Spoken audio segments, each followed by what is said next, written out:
there is a grace and there is a resilience in our guest experience that I think percolates into my own life when I see them thriving or succeeding or facing the challenges that they face. I can turn that strength inward and just be like very appreciative of the privileges that I have.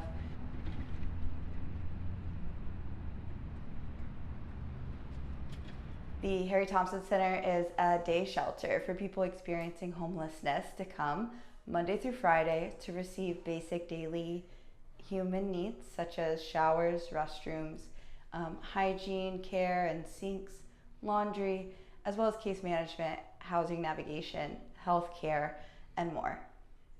Hi, my name is Paisley Kelly. I work at the Harry Tompson Center and I've been here for 6.5 years. My name is actually Caitlin Weirskatz, but I tell everyone call me Caitlin Weirs or Luna. Deshaun Anthony O'Neill. Mm-hmm. So I am our communications director, which means that I get to do a lot of really cool stuff like produce social media content and tell our guest stories. I also get to do all of our fundraising. So our annual gala, Give NOLA Day, any kind of donor fundraising or monthly donorship is what I sort of cultivate here. Part of my job is to challenge the assumption that everybody who is unhoused wants to be unhoused. So when I started working here, I didn't expect that HTC guests would have such a bearing on my personal life, but inevitably, as you see the same faces every day, there's a sense of companionship maybe there, of empathy, of understanding in a way that I maybe did not know would be there when I first started. I used to be a truck driver. I had an elderly mother I was taking care of, and it wasn't really the happiest, but it was a somewhat, functional lifestyle, just like an average Joe. I was a stay-at-home mom. To be honest, not all stay-at-home moms have the easy life. Me, I had 2 ex-husbands that were abusive. One ended up with the custody of my kids, the other one costed me my kids, so I decided to travel. One thing that is difficult about homelessness in general, I think this is in other cities as well, but here, is that a lot of the resources are scattered.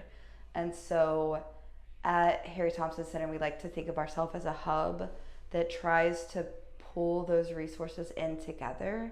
The fact that they cater to all aspects of life. If you're new to the area, you obviously don't know the layout. So if you can find one place that caters to everything that you personally need, they give you that resource. They've helped both me and my travel partner out immensely.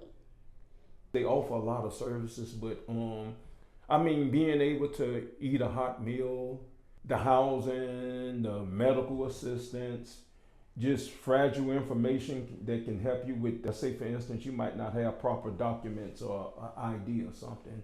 They can steer you into how the procedure on how to gain it, or some cases they even take you or they even sponsor, whatever the cost or the time or the sacrifice to getting the proper documents, they can provide that, I find most often that our guests are largely positive and largely hopeful, and that is something that keeps me positive and keeps me hopeful. We kind of both try to lift each other up through these hard moments.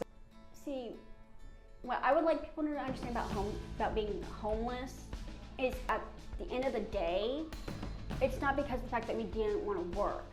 We can't afford housing on a set income.